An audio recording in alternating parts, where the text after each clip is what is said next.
down, yeah. I've been feeling so down, yeah. Can you tell me why? Can you tell me why? Assalamualaikum warahmatullahi wabarakatuh.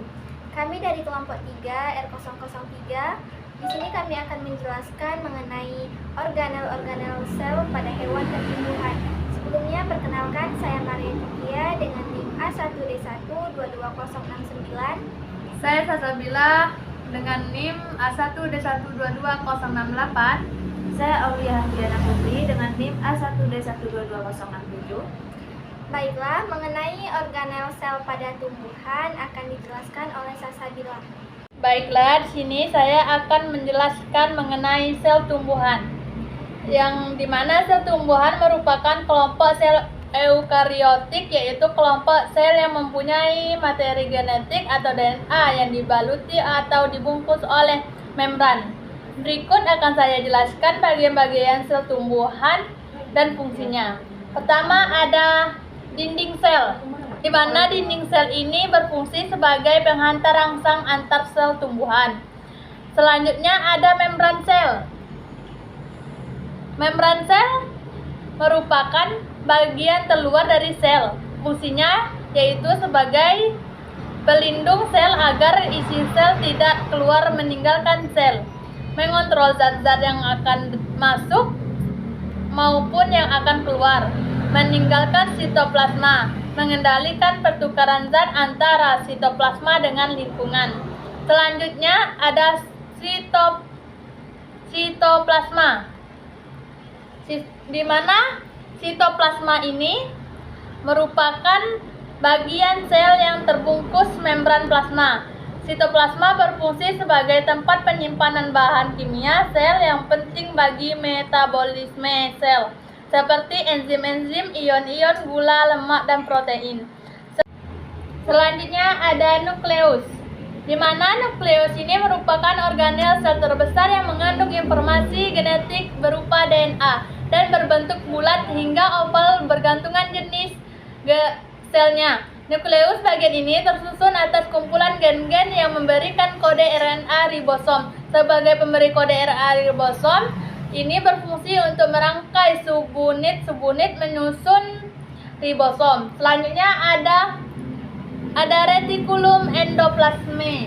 Retikulum endoplasme ini merupakan sistem membran kompleks yang tersusun tidak beraturan, memberi jaringan-jaringan kerja yang terdapat dalam sitoplasma sel eukariotik. Organel ini berfungsi sebagai saluran dalam sitoplasma yang menghubungkan nukleus dengan membran plasma. Selanjutnya ada ribosom.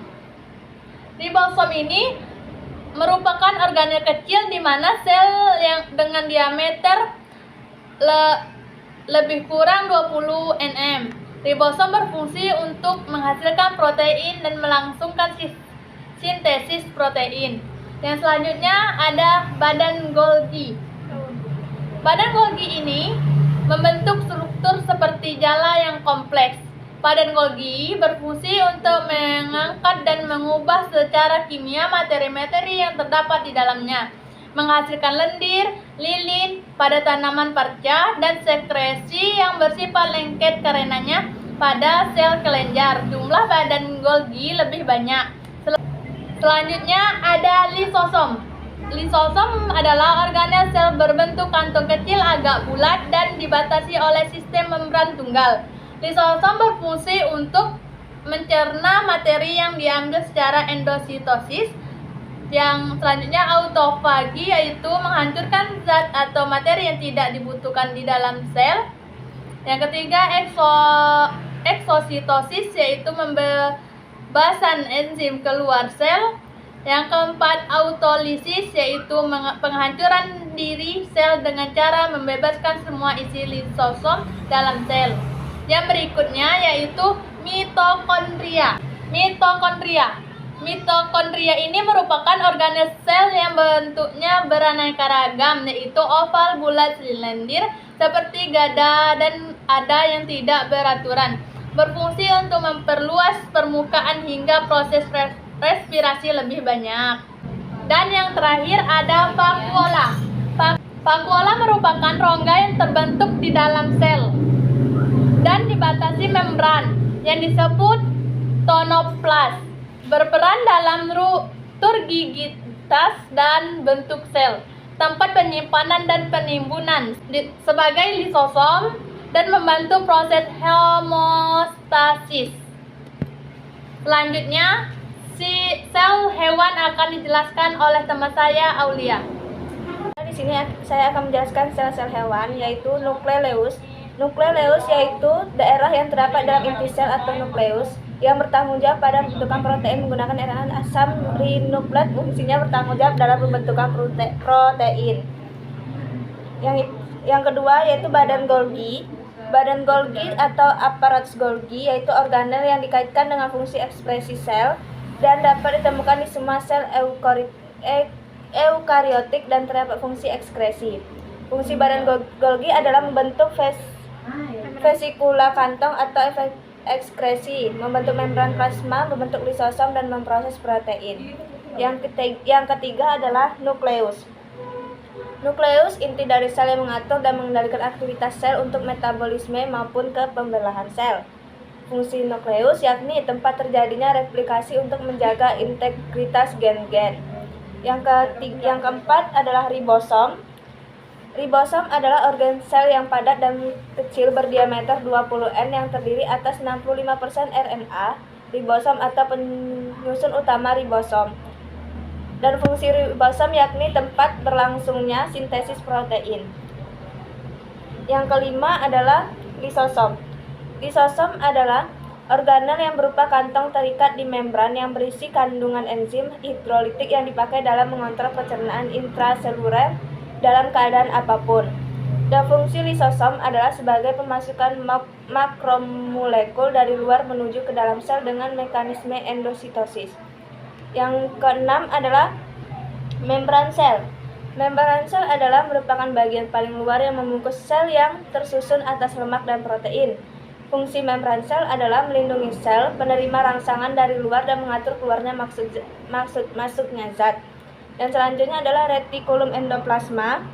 Retikulum endoplasma adalah sel yang berbentuk seperti benang-benang yang ada di inti sel.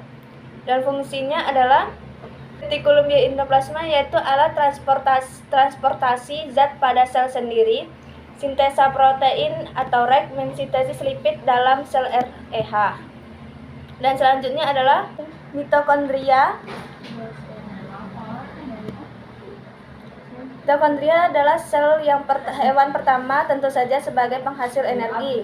Fungsinya yang satu ini bisa dikatakan sebagai fungsi utama dan di mana setiap asupan makanan yang masuk dalam tubuh akan dipecah menjadi molekul yang lebih sederhana seperti karbohidrat, lemak, dan molekul lainnya.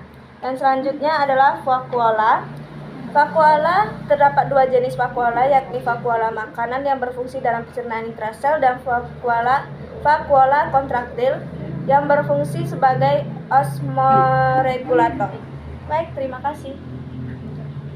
Nah, setelah mengetahui bagian-bagian dari sel tumbuhan dan sel hewan tadi, ada pun perbedaan yang terdapat di antara keduanya, yaitu yang pertama dari segi ukuran. Sel tumbuhan memiliki ukuran yang lebih besar daripada sel hewan.